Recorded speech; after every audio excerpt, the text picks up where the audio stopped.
¿Qué tal? ¿Cómo le va? ¿Cómo le va? Y bienvenidos a una emisión más de Palco a Debate desde Rusia. Le agradecemos mucho su atención y su preferencia y por supuesto a nombre de todo el equipo que nos acompañe como todos los domingos a las 4 de la tarde hora del centro de la República Mexicana. Esto que está viendo a mis espaldas es extraordinario. Es una vista del río Neva y a su orilla, bueno, es el río que cruza la ciudad de San Petersburgo. San Petersburgo que es dedicada a San Pedro porque cuando a Pedro el Grande, el zar Pedro el Grande, que es el que fundó, el que la pensó, Pedro el Grande porque medía más de 2 metros, pensó esta ciudad, la diseñó con arquitectos que mandó a estudiar a Francia, por eso tiene ese estilo medio neoclásico que después se conoce como el estilo especial de la arquitectura rusa, para hacer de esto la capital de Rusia. Rusia son estas ciudades con distancias inmensas, impresionantes, pero el zar en el siglo XVIII, Pedro el Grande, logró unirlas a base de mucha fuerza y de autoridad, desde luego. Y San Petersburgo fue fundada uniendo pilotes de madera y rellenando con tierra, y desde luego hay muchos canales por aquí que semejarían, pues quizá en Europa a Venecia. Pero este San Petersburgo, que es una de las grandes ciudades rusas, la segunda en importancia después de Moscú, o quizá la importancia es la misma, es parte de esta Copa del Mundo. Copa del Mundo en donde, bueno, pues, ¿qué temas vamos a tocar el día de hoy? Desde luego la calificación del equipo mexicano, la reacción de los jugadores y del profesor Osorio, desde luego también nuestro rival en el cruce que es Brasil, como estaba pactado. Salvador Aguilera desde Moscú nos comentará su punto de vista en relación al partido. Alex, nuestro Totamundos, también estará por ahí a ver qué sorpresas nos tiene. Y desde luego Armando López allá en el estudio en la capital de la República Mexicana. México enfrentará a Brasil, esto es un hecho. Otros equipos que han calificado, los que se han quedado, se quedó el campeón del mundo, Corea. ¿Nos hizo un favor? Pues probablemente sí, nos hizo un favor, pero no pensándolo. Y desde luego la reacción de los jugadores en el sentido de que no se hizo el favor. Caray, si Corea no gana, no estaríamos platicando del partido México-Brasil. Pero si le parece, dejamos esto y sin más ni más desde Rusia, comenzamos.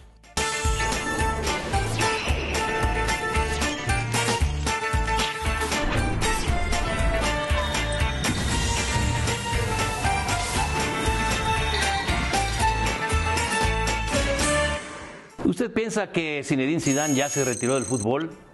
Escuche todo esto. Zinedine Zidane es un gran guerrero. Zinedine Zidane, de familia argelina. Hay que recordar que Argelia pelea por su independencia en los años 50, 60 de Francia. Llegan muchos argelinos, sobre todo a Marsella. Ahí él vive un viacrucis porque al final de cuentas había lo que hoy llamamos bullying.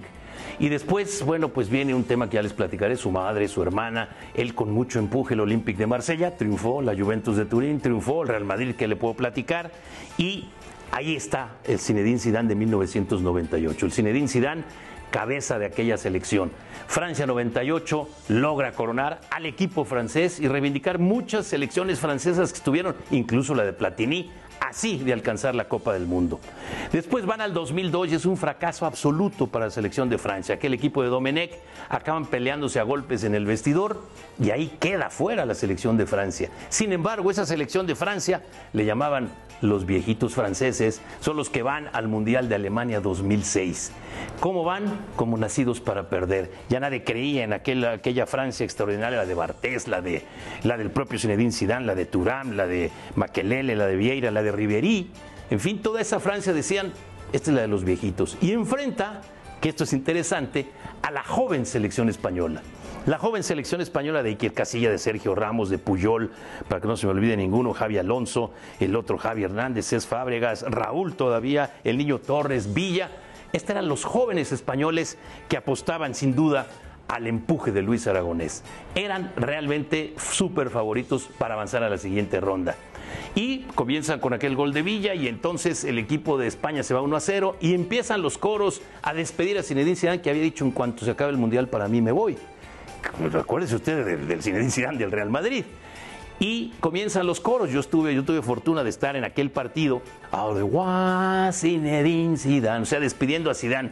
En eso viene el empate por un golazo del joven Ribery, luego el 2-1 y el 3-1 al minuto 85 fue maravilloso porque lo hace Zidane y cuando termina el partido se va a la porra donde estaba el equipo español con el famoso Manolo y ahí les muestra la camiseta de Francia y su orgullo. Este equipo vendría después la semifinal, el mejor partido del Mundial para Zidane y de muchos partidos, con el gol de Thierry Henry, se van a la gran final y ahí ¿qué ocurre? Aquel Brasil era el de Kaká, Ronaldinho, Ronaldo, usted lo recordará. Aquella gran final en donde Materazzi anota un gol y por el otro lado Zinedine Zidane. Llegan en ese 1-1, se van a la largue y cuando faltaban 2 minutos para el silbatazo viene aquel cabezazo de Zinedine Zidane a Materazzi, porque Materazzi tuvo todo el partido reventándolo, pero Zidane también lo intentó reventar. Y bueno, después la historia nos dice, en penaltis ganó el equipo de Italia. ¿Quién falló ahí? Pues por supuesto que no falló Zinedine Zidane porque ya no estaba, falló Trezeguet, pero todos le echan la culpa a que por ese cabezazo, faltando 2 minutos, Zidane es culpable de esto. La verdad, ¿qué le falta a Zinedine Zidane, además de lo que usted sabe del Real Madrid? Sí, ser el técnico francés. Y bueno, pues yo espero que la selección mexicana de fútbol en este espacio tan corto que hay desde el miércoles hasta el día de mañana, hasta el lunes, haya logrado hacer una autocrítica. Yo estoy seguro que así es, son profesionales.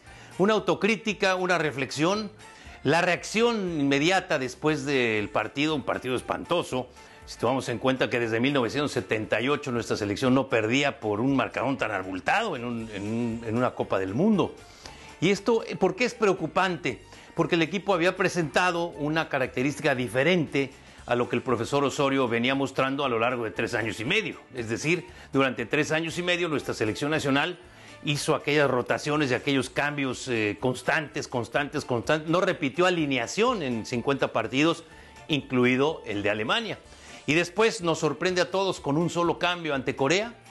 Y qué bueno que haya sido, porque así ganó el equipo mexicano. Y después prácticamente es la misma alineación, repite alineación contra Suecia y no nos funciona. Esto es que el profesor Osorio cambió su teoría de pronto y dijo, ahora voy a presentar el equipo. O durante 3 años y medio el profesor Osorio no quiso mostrar la alineación titular de la selección mexicana de fútbol esperando el Mundial, lo cual se me haría a mí ridículo, porque los juegos se hacen para ganarse y los torneos como la Copa América, como la Copa de Oro, también hay que hacerlo. O el venir a la Confederación es como se vino a hacer un ridículo espantoso. Pues desde esa manera, desde esa óptica, él sabrá y él entenderá, el profesor Osorio y su cuerpo técnico y los jugadores sabrán de antemano qué sí funciona y qué no funciona. Y ellos sabrán cómo diseñaron el partido y también en la autocrítica qué es lo que no salió bien. Pero no me parece, es realmente absurdo que desde Rafa Márquez hasta Miguel Layún o el Chucky Lozano que diga tuvimos mala suerte, imagínese usted esto, o Layún y Rafa Márquez, los líderes, salgan diciendo Corea no nos hizo ningún favor, calificamos por los 6 puntos. Es cierto, calificaron porque tenían 6 puntos, esto es cierto, pero también es cierto, y hay que tener humildad para entenderlo, que si Corea no le gana a Alemania, lo cual fue una hazaña para los coreanos y echa al campeón del mundo, entonces no estaríamos usted y yo platicando del partido México-Brasil, ni ellos diseñándolo. Entonces, como cuando calificamos al Mundial del 2014, usted se acuerda que ya estábamos prácticamente eliminados cuando vino aquel gol de Estados Unidos contra Panamá, e incluso hubo bromas y todo esto, como las que hubo en México, allá en México, pues agradeciéndole entre broma y no broma en la embajada coreana y quienes viven o trabajan con empresas coreanas o conocen a coreanos, felicitándolos. Así es, entonces hay que tener humildad. Cierto, se calificó por los 6 puntos, esto es cierto, es innegable, pero entendamos que se hizo un mal partido. Yo espero ese análisis y esa humildad para entender en dónde se falló, para corregir, porque Brasil lo tienen ahí el día de mañana. Pero bueno, mientras yo sigo disfrutando de las noches blancas de San Petersburgo, usted sabe que aquí en San Petersburgo, en esta latitud, hay un momento en el verano que la noche y el día se encuentran, y son muchas noches en donde oscurece por ahí de las 11:30 de la noche con este cielo extraordinario, azul casi turquesa, y después amanece 1 hora, 2 horas después, a las 2:30 de la mañana ya estamos amaneciendo.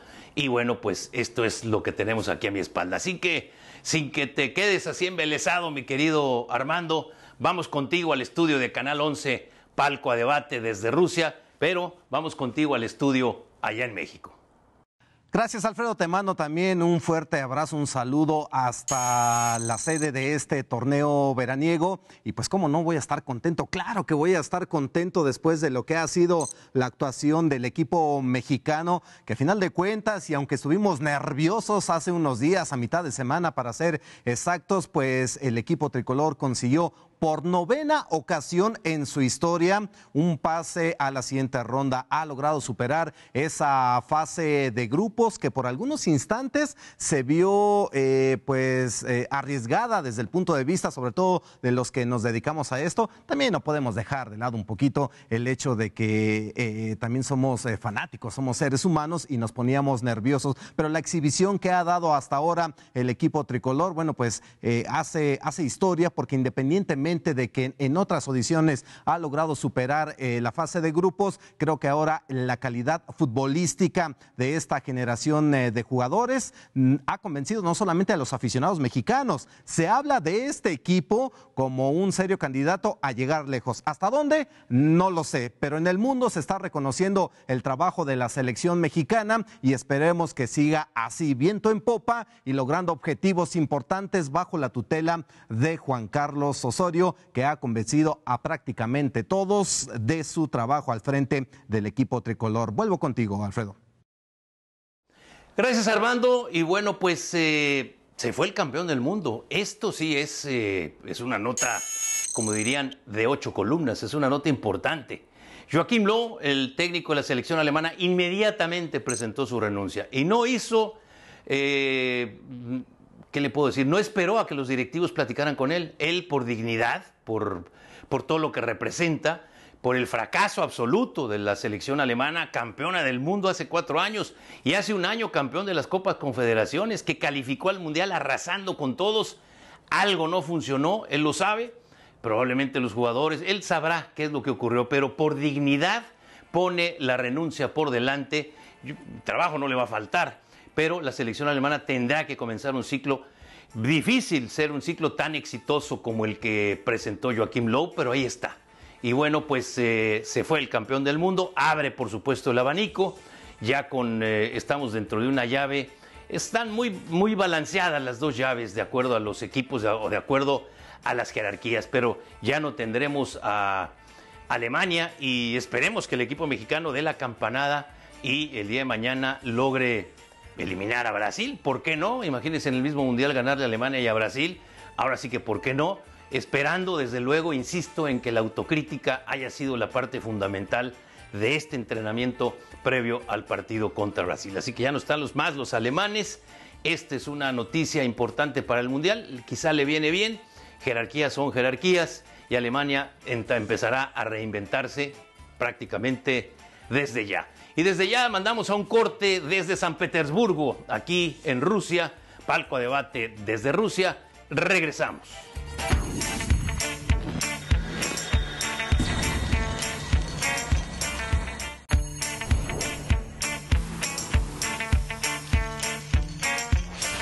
Para Francia 98, vamos a recordar Francia 98 para nuestra selección mexicana de fútbol. La selección mexicana que en la Copa América del 95 había hecho a un lado, ya había renunciado Miguel Mejía Barón por aquel fracaso ante la selección de los Estados Unidos. Inmediatamente vino al relevo Bora Milutinovic, que hizo una muy buena eliminatoria. No espectacular, no brillante, pero es una muy buena eliminatoria. A tal grado que en 1997, ya calificado el equipo mexicano, un cisma dentro de la federación y con complacencia de algunos compañeros que se prestaron a este juego sucio, pues se decidió hacer a un lado a Bora Milutinovic, con aquello de que no sabemos a qué juega, no sabemos lo que gusta, con los medios de comunicación, las mismas excusas que hay para correr a cada técnico mexicano que se precia de serlo. Y Bora, bueno, pues Bora el internacional, Bora el técnico hecho en México. A final de cuentas ya no estaba el ingeniero Aguilar Álvarez para protegerlo, para apoyarlo. Este gran hombre, gran personaje del fútbol mexicano y de Pumas, por supuesto. Pero Bora encontró chamba en Nigeria. La selección de Nigeria había corrido al técnico que los había clasificado y llega Bora. Y a Bora Milutinovic lo contrata un poderoso funcionario nigeriano Y tuve la fortuna de irlo a buscar, a visitarlo en un castillo que era como un búnker allá en Francia, cerca de París.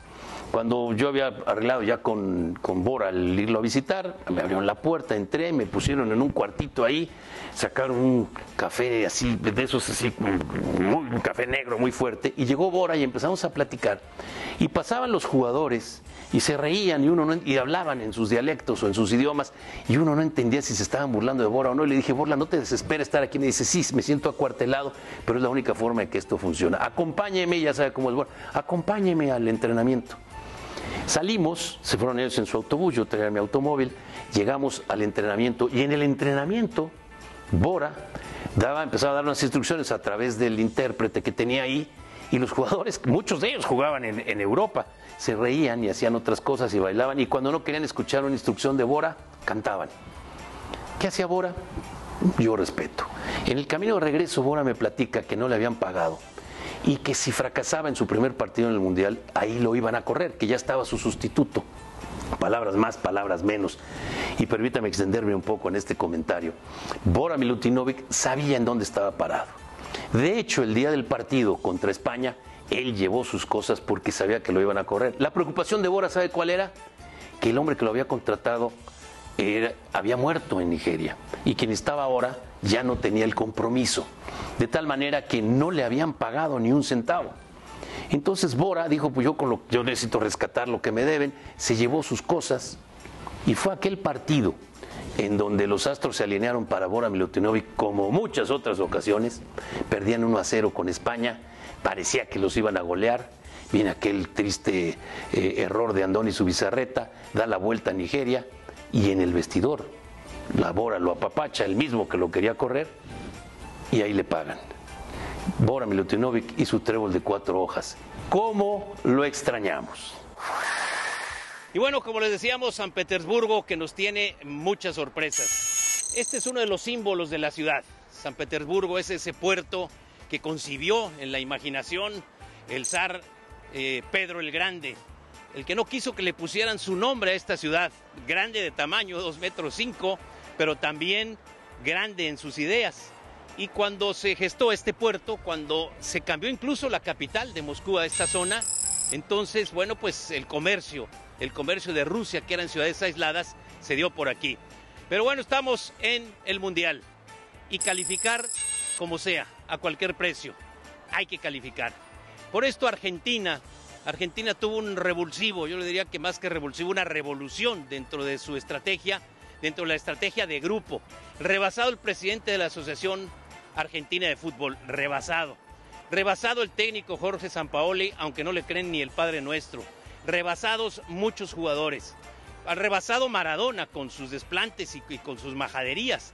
Rebasado Argentina, pues, reencuentra a un líder que no necesita exhibicionismo, no necesita protagonismo, no necesita salir y hacer el espectáculo en media cancha o en las reuniones, lo hace previo al partido. Tanto Lionel Messi como Mascherano, los dos grandes pilares de este equipo, se reunieron con el técnico Sampaoli, y no solo lo convencieron, prácticamente le exigieron de traer y desempolvar de la banca a Banega.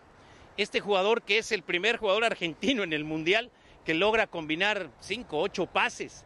El equipo de Argentina es un desastre porque 1 metro adelante, 1 metro atrás.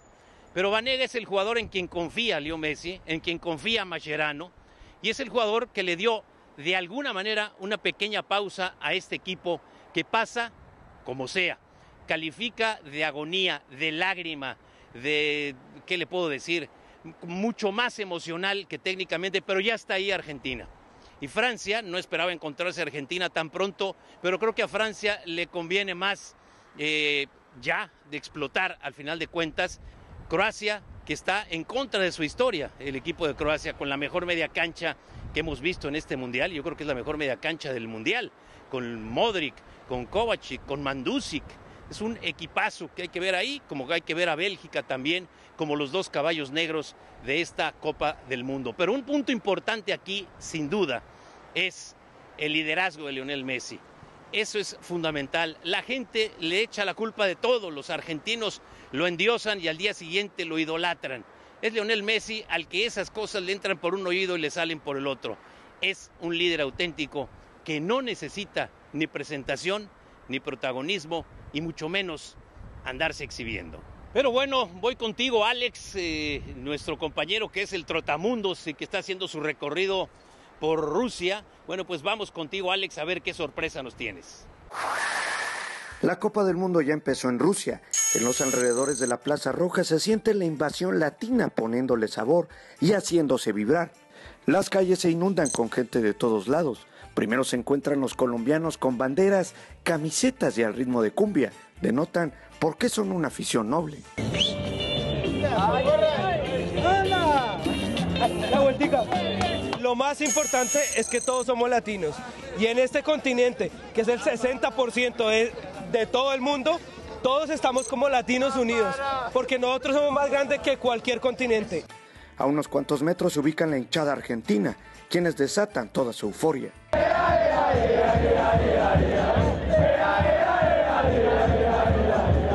Llegó la fiesta, el carnaval, el folclore. El mundo entero se va a enterar lo que es el sentimiento del fútbol, lo que somos los argentinos. A los mexicanos los queremos, fue el último campeonato del 86, esperamos repetirlo. Los mexicanos con porras también se sumaron a la algarabía. Esto es Latinoamérica, la verdad que la gente que más se siente, la gente más apasionada, la gente con la mejor fiesta, el mejor ambiente, definitivamente de Latinoamérica y definitivamente de México. Mientras que toda América desde Cono Sur al norte se sumaron con sus cánticos al apoyo de sus elecciones en suelo moscovita. Informó para Palco Debate Alejandro Ramírez.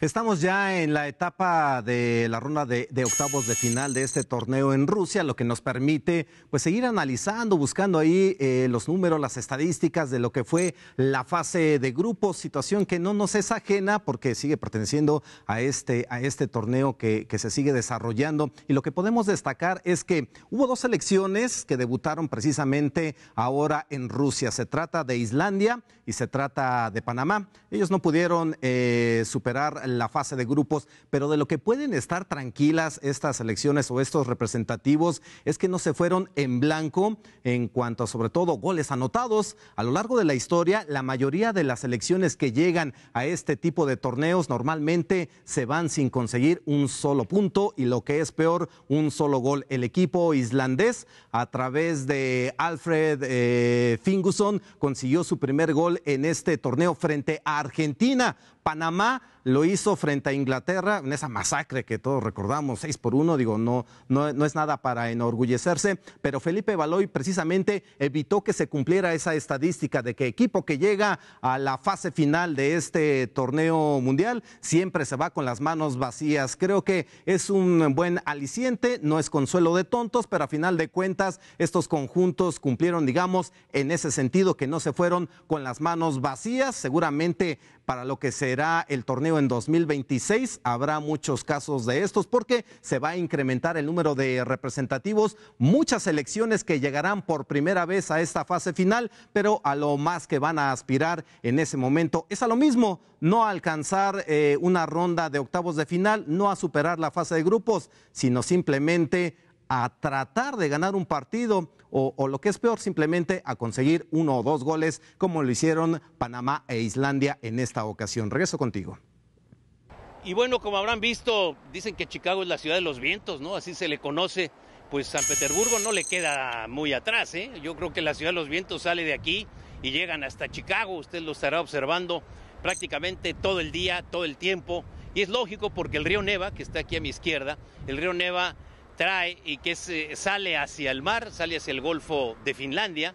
Por ahí están los grandes muelles, mucho del comercio de Rusia se da precisamente en esta zona y bueno, pues no hay montañas, por lo tanto los vientos corren por todos lados. Claro está que la hora de la verdad es en los juegos de knockout. En Europa se decía, cuando era 16 equipos, salió aquella frase de los europeos que decían el Mundial comienza en la segunda etapa, en la etapa de knockout. Más bien eso surgió cuando se aumentaron a 24 y a 38 y dijeron que había muchos equipos de relleno. Bueno, pues hoy la zona de knockout efectivamente hay que pasar como sea. y después dominar sobre todo emotivamente, sobre todo las emociones, los sentimientos y saber a lo que se juega en los partidos de knockout. El equipo de Bélgica, como les comentaba, además de Croacia, independientemente de cómo quede Bélgica, es el momento, o se mete entre los 4 finalistas o Bélgica. Ahora sí, esta generación de Bruyne, de Lukaku, esta generación habría sido ya un fracaso. Son los 2 caballos negros desde mi punto de vista de este mundial desde antes de comenzar. Así están las cosas desde San Petersburgo. Yo, por lo pronto, los voy a mandar una pausa y regresamos. Los dejo con esta imagen de esta carabela que es parte del símbolo de San Petersburgo.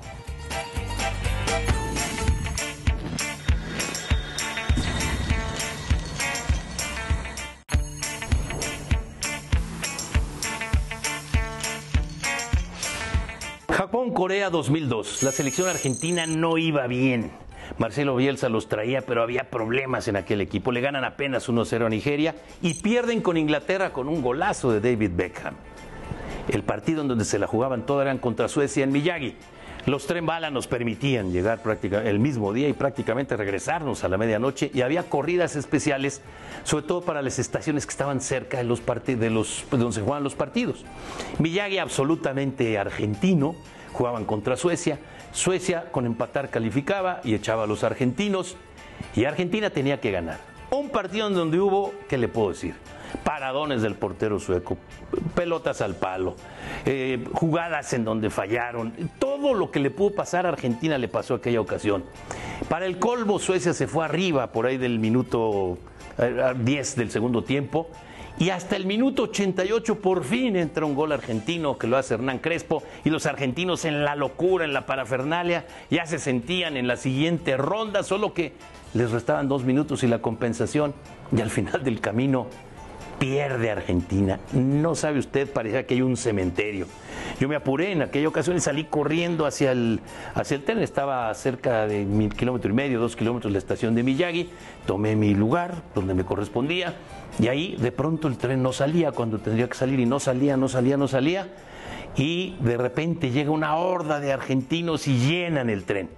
Cuando ya el tren estaba lleno, no solo por los que teníamos boletos, sino por los colados, en ese momento cierran las puertas y nos avisan que el tren va retrasado 25 minutos y nos ofrecen una disculpa.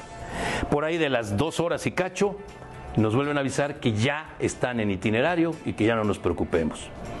Un periodista argentino que venía en los asientos atrás de mí empieza a platicar, palabras más, palabras menos, pero ¿cómo querés que yo entre? No, ¿cómo? Yo no quiero hablar, y se peleaba con su contraparte en Buenos Aires, hasta que dice, ok, bueno, decile, va.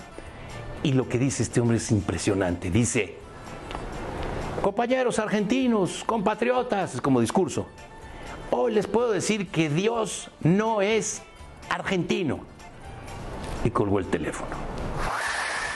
Y bueno, pues nuevamente aquí en San Petersburgo, en donde, mire, platicando como podemos por señas en muchas ocasiones con los taxistas, con la gente que nos encontramos en los establecimientos, en los restaurantes, o los que intentan hablar inglés, porque tampoco se da mucho que hablen inglés, es una lengua extranjera desde luego, pero en zonas turísticas ni siquiera. Pero cuando el fútbol es el lenguaje universal, el fútbol todos nos entendemos aquí, ya todo el mundo habla de Chicharito, ya todo el mundo habla también de Shoki, Lozano, en fin.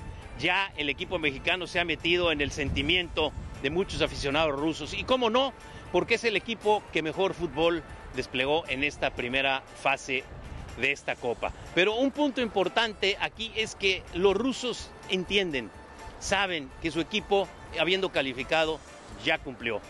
Recordar solamente que cuando fracasaron en la Copa Europea de Naciones del 2016, hace un par de años, el mismísimo presidente ruso, Vladimir Putin, pues en una declaración oficial ante miembros de su Ministerio de Deportes, señaló que sería preferible quitar a toda la selección, o sea, correr a la selección, correr al técnico, correrlos a todos y comenzar desde cero, porque no se podría prestar a un ridículo, palabras más, palabras menos, en su mundial. Ya lo lograron, ya lo hicieron, lo demás será ganancia, pero Rusia, la verdad, no está para enfrentarse a los grandulones de la Copa del Mundo, a los grandulones del fútbol. a los campeones que son protagonistas siempre. Este es un tema. Y muchas veces nos hemos preguntado por qué en la actualidad no hay jugadores de gran calidad, sobre todo para jugadas a balón parado. No tenemos un solo cobrador con la calidad de elementos de antaño, no sé, hablando de gente como Alberto García Aspe, como Nacho Ambriz, como el personaje al cual tú entrevistaste precisamente en esta sede del torneo veraniego en Rusia, Benjamín Galindo. Vaya que la selección mexicana extraña a un hombre que tenga la calidad en el golpeo de balón como la tenía el llamado maestro, que por cierto también disputó esta clase de torneos. Fue en Estados Unidos 94 donde participó con el equipo tricolor. Vamos a presentarle precisamente al auditorio de Canal 11 esta interesante y profunda entrevista con Benjamín Galindo, uno de los mejores jugadores mediocampistas que ha tenido el balompié mexicano. El maestro Benjamín Galindo, cuando lo vi entrar aquí al centro de prensa, pensé que él iba a entrar a los vestidores, porque al final de cuentas, maestro de maestros Benjamín Galindo. Qué gustazo verte siempre. Igualmente, ¿cómo estás? Varios temas que platicar contigo. Desde luego, tu nueva faceta ahora como analista, como comentarista.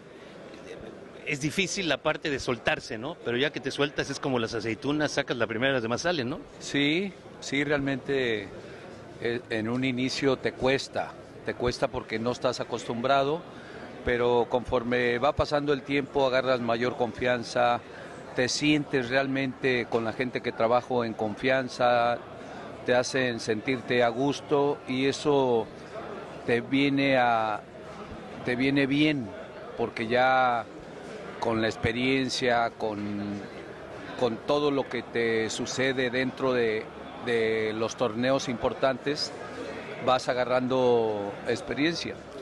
Pero la dirección técnica es lo que te hace cosquillas, ¿no? Sí, no, eso es lo que más me agrada, el estar en una cancha, esa adrenalina que tanto la necesito. Y en esa parte que se vuelven ciclos, el tuyo como jugador cerrado absoluto. Totalmente muy contento de lo que fue mi carrera. Eso sin duda siempre te va... lo mejor que te puede pasar es jugar, pero hay tiempos en donde yo quedé realmente muy satisfecho. Yo sabía que iba a seguir en el medio, para eso me preparé cuando yo todavía jugaba profesional y sabía que un día iba a ser técnico y iba a seguir esa faceta. Entonces, la verdad, muy contento y sobre todo dejando de lado el ser jugador. Mundiales, ¿no? La generación que tú comenzabas, nos la castigaron por aquello de los cachirules, que después se sabe que la FIFA manejó esto para que México no fuera y fuera Estados Unidos y todo esto. Pero al final de cuentas de los mundiales, ¿qué es lo que más recuerdas tú de tu participación? Sobre todo que era un sueño con amigos míos, todavía me junto con ellos y lo recuerdo que nos íbamos a correr, nos íbamos antes de jugar profesional. Entonces siempre me quedé con ese sueño y con esas anécdotas que yo les comentaba a ellos. Algún día yo voy a jugar un mundial, y pues es lo máximo. Realmente el jugar un mundial es como la cumbre para ti. Sueños como los que tuvo el equipo de Perú por 36 años y se fueron una generación y dos generaciones. Futbolísticamente hablando, las generaciones son de 5 años, 7 generaciones, y llegan estos con los mismos sueños y en el último minuto, en la última jugada, lo que sea, pero se van. Y probablemente esas ilusiones se quedaron truncas o no regresan.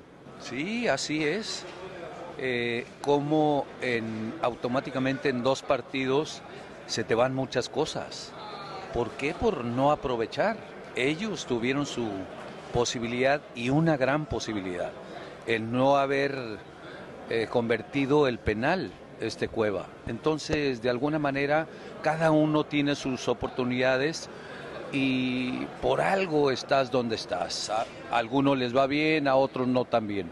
y otros son remolcados y se llevan la copa también. Pero de estas experiencias, tú ahora que estamos en mundiales, platicaba contigo fuera de micrófono, yo recuerdo la gran alegría, pero gran alegría, similar a la de ganarle a Alemania, cuando el equipo mexicano en Estados Unidos 94 califica por primera vez fuera, después de no haber estado en el Mundial del 90, después de haber perdido la generación del 86.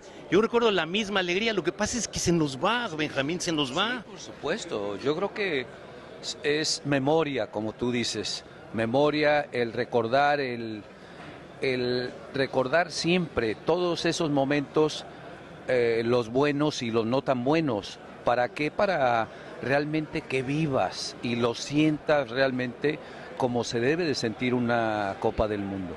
Las experiencias de ustedes van y van y van y parece que se truncan cada vez que llega un nuevo técnico. El que llega dice que el anterior no hizo nada y otra vez desde cero. Volver de cero. No, realmente el señor Osorio, la verdad que hizo una buena eliminatoria. La hizo sin ningún problema. Lo que pasa que cada técnico que pasa o que está en la selección siempre va a ser cuestionado de una u otra forma. Yo nunca he visto un técnico que no se le cuestione. Y te voy a interrumpir, porque entonces no hagamos un mártir del actual, porque entonces tendríamos que ser un mártir al Piojo Herrera y a Javier Aguirre 2 veces. Acuérdate que Javier Aguirre lo despidieron en el Ángel de la Independencia y después ya no pudo regresar, sí. tu compañero de cancha. Sí, claro que sí. O sea, ahí es donde uno debe de tener memoria. A lo mejor uno en su momento habla y dice cosas, pero tienes que analizar bien. Realmente te da gusto el ver a este grupo, que es un grupo sensacional, un grupo de futbolistas capaces, que ellos realmente lo han plasmado en sus equipos, con mucha personalidad, con mucho fútbol y sobre todo dándole una alegría al pueblo de México que ha sido impresionante. Ahora viene lo bueno en donde hay que mantener un buen nivel, pero independientemente dio un golpe de autoridad muy bueno el equipo mexicano. Mi querido Benjamín, muchísimas gracias. Ha sido como siempre un placer encontrarte ahora de casualidad y que hayas interrumpido tu comida para estar un ratito aquí con nosotros. No, el gusto es mío. Muchas gracias y la verdad es un gusto platicar contigo. Bien. Sin duda alguna, interesantes los conceptos que nos da a conocer en esta charla Benjamín Galindo, de quien yo insisto, ojalá la selección mexicana de fútbol tuviese una figura encargada de cobrar esas, sobre todo faltas cerca del área, de esas jugadas a balón parado. Imagínense si Miguel Ayun es el hombre que está siendo responsable de eso, pues vaya que estamos ávidos de que vuelva a surgir una gente tan talentosa, un futbolista con esa calidad en el golpeo de balón. En fin, bueno, pues ahí la entrevista que le realizó Alfredo Domínguez Muro, con quien, por cierto, regresamos hasta la sede de este torneo. Adelante, Alfredo. Y por lo pronto, desde San Petersburgo, vamos a ir a una pausa. Regresamos, palco a debate desde Rusia.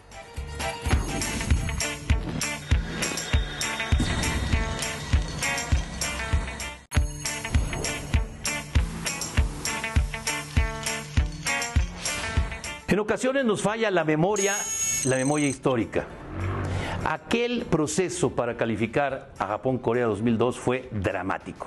Nunca habíamos sufrido tanto hasta que nos tocaron estos últimos, con la excepción de de ahora de Rusia. Manuel Lapuente pasó de lágrima en la primera ronda, aquella de 4 equipos. Él renuncia, más bien lo cepillan. Llega el profe Mesa, que venía de ser campeonísimo con el equipo de Toluca, y no pudo con la selección. Hubo partidos de la selección mexicana como local con media entrada, lo que no se había dado nunca.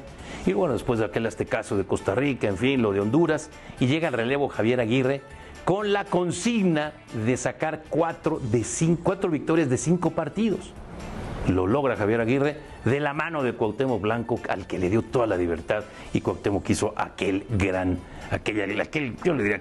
mundial también. Al final de cuentas, la selección mexicana llega muy bien a Japón-Corea, se le gana 1-0 a Croacia, Ecuador nos ganaba 1-0, se le da la vuelta 2-1, y aquel partido histórico en Oita, donde se tuvo al equipo de Italia en un puño, ganaba México 1-0 con aquel cabezazo impresionante de Jared Borghetti, y después Italia nos empata, y dice la leyenda urbana, dice que los italianos le preguntaban a los mexicanos, o le decían, ya no le beban, con esto calificamos los dos, no le busquen. Es leyenda urbana porque hasta hoy nadie me lo ha confirmado, salvo algún jugador que prefiero remitir su nombre porque a final de cuentas no me lo dijo si entre broma o no broma. Después de ese partido en Oita, viene una conferencia, una plática con Javier Aguirre, y algún reportero, pues es su chamba, por supuesto es nuestra chamba, le pregunta a Javier, se dice que ya firmaste con el Osasuna de Pamplona. Javier le cambió el rostro, le cambió la cara, y vino un enfrentamiento con varios medios que al final de cuentas era con todos nosotros. Se acabó una especie de luna de miel que había con los medios de comunicación, con nosotros. Nos obligó a viajar, ya no pudimos viajar con el avión de la selección, a mí no me tocaba de todas maneras, yo regresaba en el tren bala para ir hasta Tokio, de Tokio a Narita, al aeropuerto, Narita a Seúl y de Seúl a Jeonju en un tren que parecía de los Picapiedra. Ese partido en Jeonju, usted estará de acuerdo conmigo, son los partidos más raros, más malos y más decepcionantes en la historia de la selección nacional.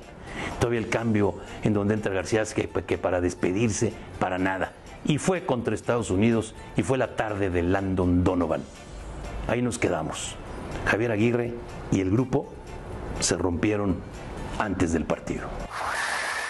Y bueno, pues ya arrancados los partidos de knockout, los partidos que eliminan. Fíjese usted que durante mucho tiempo, cuando el Mundial creció por muchísimos años, el Mundial fue de 16 equipos, los 4 grupos de 4, y después pasaban 2 y después se iban eliminando. El Mundial era corto en fechas, al final de cuentas, hasta que luego creció a 24, y se acuerdan ustedes aquella de 24 en donde el tercer lugar se calificaba porque calificaban los mejores terceros lugares y iban una siembra después de 16 y luego 16 a 8 y por ahí iba.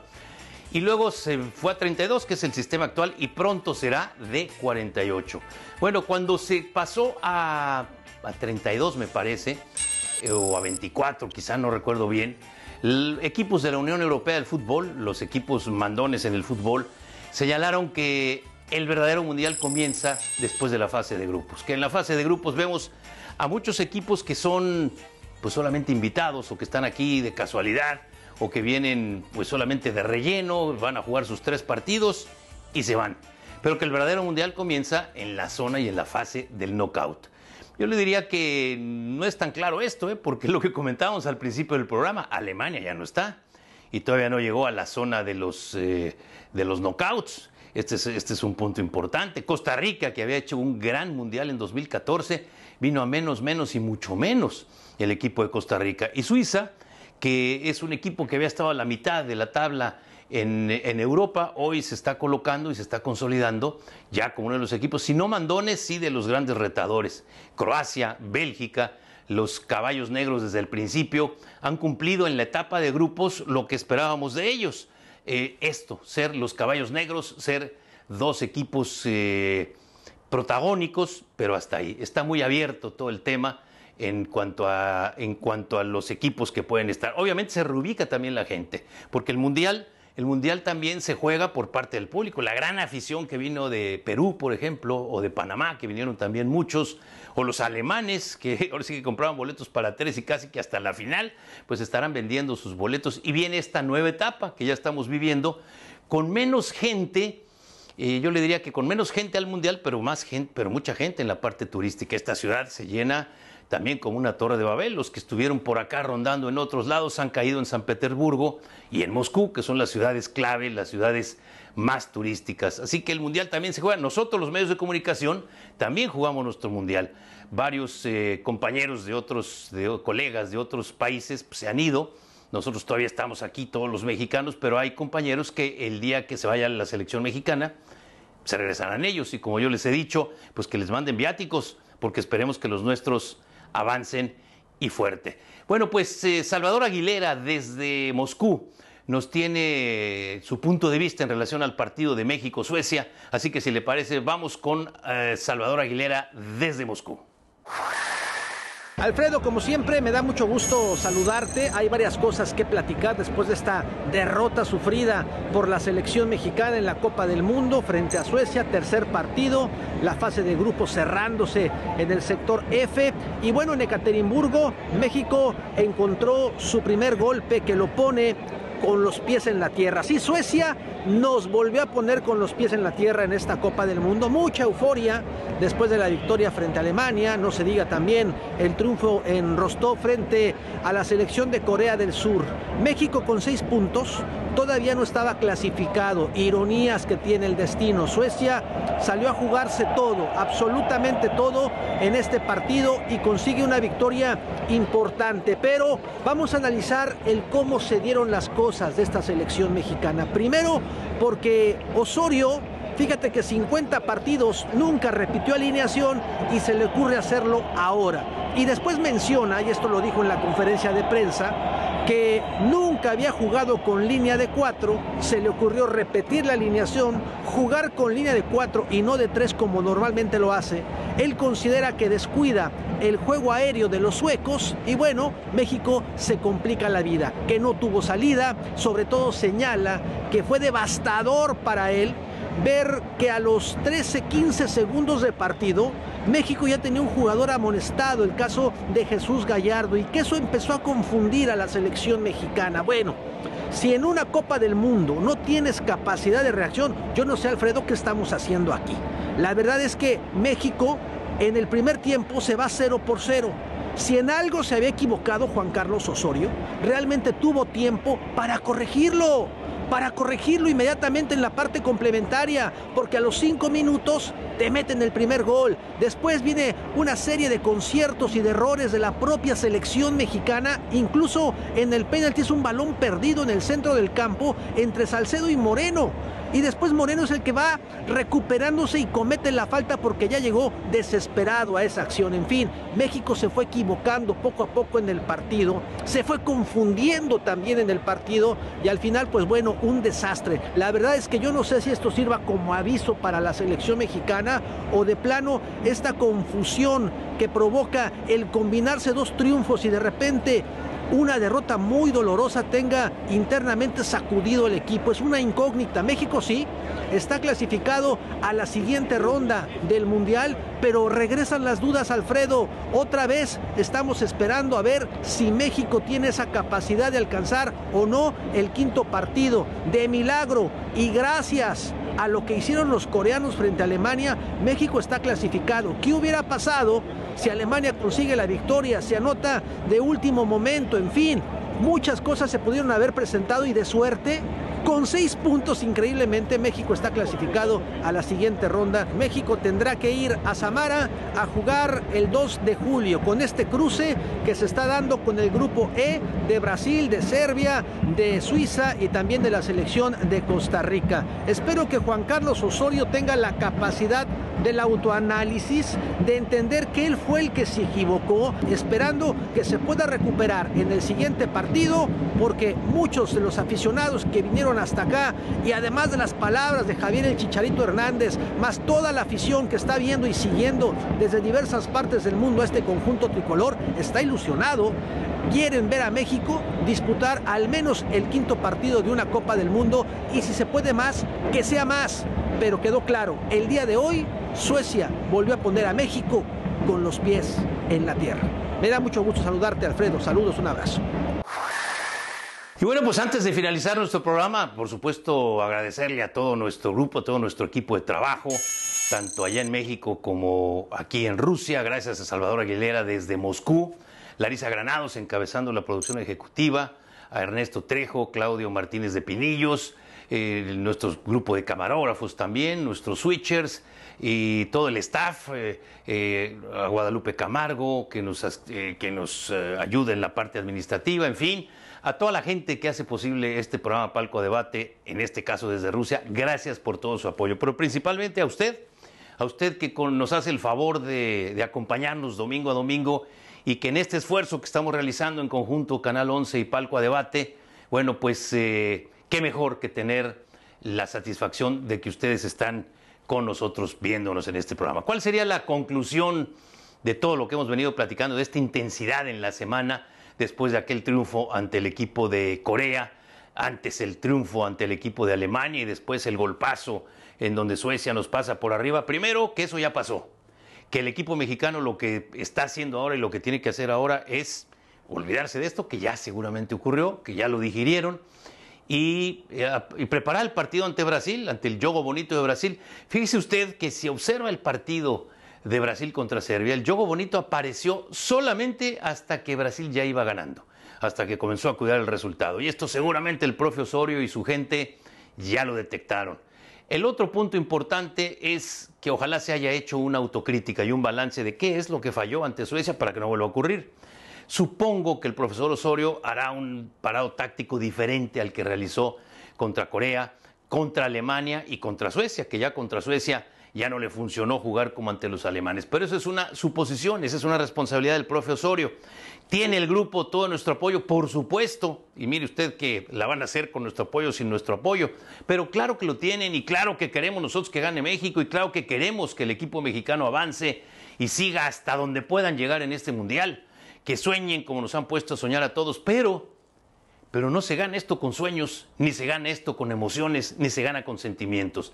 Esa es una parte del todo.